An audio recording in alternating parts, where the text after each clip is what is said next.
बिस्मिल्लाहिर्रहमानिर्रहीम। आज हम पढ़ेंगे वर्ब फ्रेज़। और वर्ब फ्रेज़ में हमने इस प्रीवियस क्लास में ये बात डिसाइड की थी कि वर्ब फ्रेज़ जो होती है वो वर्ब प्लस नाउन फ्रेज़ होती है।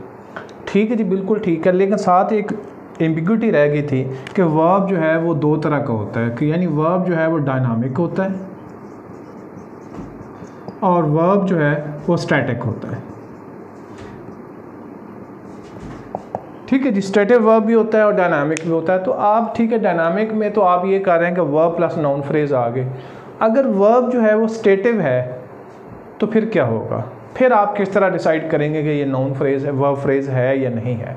तो बिल्कुल उसी पैटर्न पे कि लिंकिंग वर्ब इसको हम कहते हैं, या इसको हम स्टेटिव वर्ब कहते हैं, जो भी आप नाम दे दें इसको। तो लिहाजा इसके बाद आम तौर पर एडजेक्टिव आता है, यानी कि इसकी जो अगर हम डायमेंशन देखें, चलें इन एग्जांपल्स को देखें तो फिर आपको खुद पता चल जाएगा कि जो बात मैं करने जा रहा हूँ एंड में कि वो ठीक है या नहीं है। पहली एग्जांपल को देखें तो यहाँ पे ये वर्ब है और इससे आगे ये सारे का सारा जो है ये फ्रेज़ है, साथ इसके ये वर्ब फ्रेज़ है। और इस वर्ब फ्रेज़ का अगर एनालिसिस करें तो ये लिंकिंग वर्ब है, ये डिटर्मिनर है, ये एडजेक्टिव है और ये नाउन है। ठीक हो गया जी।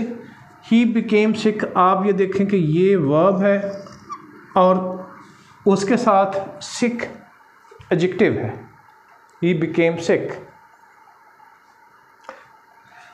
इसमें आपने ये डिसाइड करना है कि ये लिंकिंग वर्ब है या नहीं है। लिंकिंग वर्ब या स्टेटिव वर्ब वो होता है जो कि सब्जेक्ट के बारे में डिस्क्राइब कर रहा होता है, ये नहीं बता रहा होता है कि सब्जेक्ट कर क्या रहा है। डायनामिक तो ये बता रहा होता है कि सब्जेक्ट क्या कर रहा है। जैसे हम कहें ही प्लेस, तो यहाँ प्लेस हमें ये बताता है कि ही एक काम कर रहा है, क्या, खेलने का। लेकिन अगर मैं कहूँ कि ही बिकेम सिक, तो ही तो कुछ नहीं कर रहा ना, ही के बारे में बयान किया जा रहा है कि वो बीमार है। यानी कि ये वो वर्ब है जो डिस्क्रिप्शन दे रहा होता है सब्जेक्ट की। ठीक है जी, सब्जेक्ट को स्टेट कर रहा होता है, कोई एक्शन स्टेट नहीं ये कर रहा होता है। तो लिहाजा यहाँ पे आप देखें ये लिंकिंग वर्ब है और यहाँ पे आके सिक जो है साथ एडजेक्टिव के तौर पर आया। लिंकिंग वर्ब के तौर बाद में आम तौर पर जो है वो एडजेक्टिव आता है। जैसे डायनामिक के बाद हमेशा एडवर्ब आता है। ठीक है, इसी तरह लिंकिंग वर्ब जो होता है उनके बाद हमेशा एडजेक्टिव आता है। द चिल्ड्रन गॉट एक्साइटेड, अब देखें गॉट एक्साइटेड, एक्साइटेड यहाँ पास्ट पार्टिसिपल और एडजेक्टिव के तौर पर आ रहा है और गॉट मेन वर्ब है।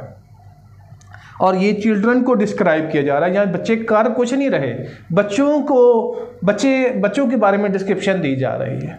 इस तरीके से यू लुक हैप्पी, लुक और हैप्पी को आप अंडरलाइन कर लें, verb adjective. She felt embarrassed, once again verb adjective. Your pie taste delicious, once again verb adjective. तो लिहाजा अगर हम देखें तो इन सब में अगर एनालिसिस करें तो यहाँ लिंकिंग वर्ब था जी, ये linking LV linking verb plus देखें ये डिटर्मिनर है डी, प्लस ये एडजेक्टिव है इलेक्ट्रिकल और प्लस ये नाउन। तो ये सारे मिलके एक वर्ब फ्रेज़ बना रही है। दूसरे में आप देखें यहाँ पे सिर्फ वर्ब है और एडजेक्टिव है, क्योंकि लिंकिंग वर्ब के बाद एडजेक्टिव आ सकता है। तीसरे में देखें वर्ब है तो एडजेक्टिव है, यानी पास्ट पार्टिसिपल एडजेक्टिव के तौर पर काम कर रहा है, यहाँ पे वर्ब एडजेक्टिव है। उससे आगे देखें तो ये भी वर्ब प्लस एडजेक्टिव है, पास्ट पार्टिसिपल एडजेक्टिव का काम कर रहा है। और तीसरा अगर आप देखें तो ये वर्ब प्लस एडजेक्टिव है, डिलीशियस एडजेक्टिव है। तो लिहाजा ये सारी के सारे अगर हम सब में देखें तो एक ही चीज़ कॉमन नज़र आ रही है कि एडजेक्टिव भी सब में आ रहा है और वर्ब भी सामने आ रहा है, बाकी प्लस माइनस हो सकता है। तो लिहाजा इसकी जो हमारे पास फार्मूला बनेगा वो ये है कि लिंकिंग वर्ब के बाद एडजेक्टिव अगर आ गया है तो समझ लीजिए कि ये भी एक वर्ब फ्रेज़ है। Thank you.